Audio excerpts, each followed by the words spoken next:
नहमदुहु व नसल्ली अला रसूलिहिल करीम अम्मा बाद।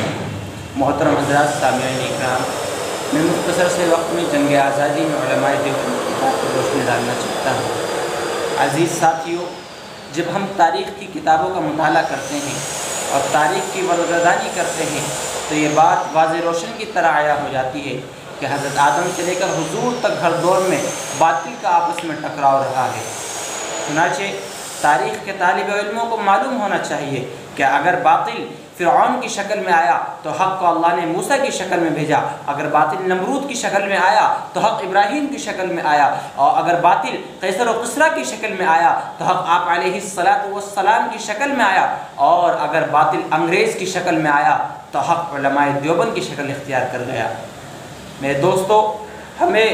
इस बात पर यकीन है कि आज के इस दौर में जो जमात हक़ पर कायम है वो यही इन उलमाए देवबंद की जमात है कि जिन्होंने रसूलुल्लाह सल्लल्लाहु अलैहि वसल्लम के इन सुन्नत के मुताबिक हर महाज पर बातिल का मुकाबला किया है।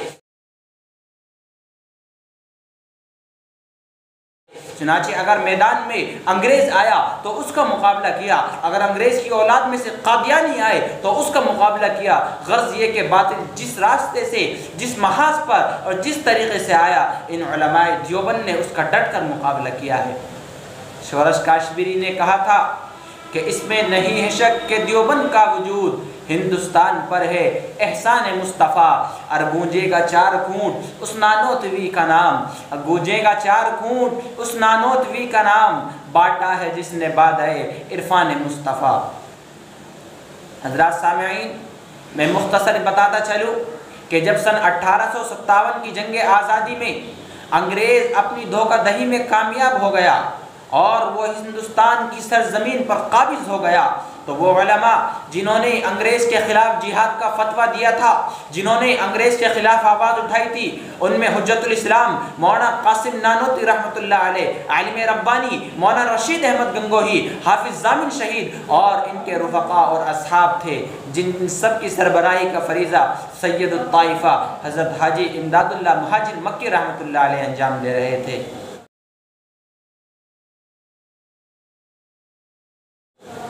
मोहतरम हज़रात,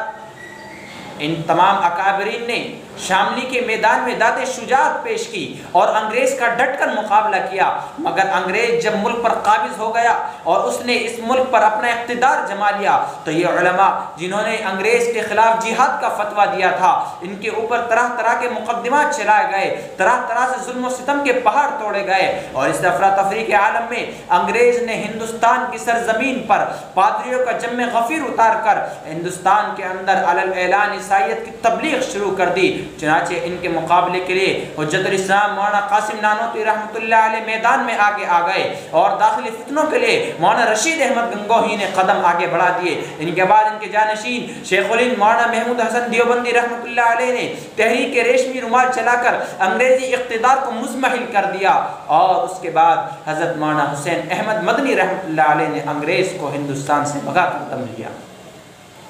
ये वो वाक़यात है कि जिन्हें तारीख़ कभी फरामोश नहीं कर सकती।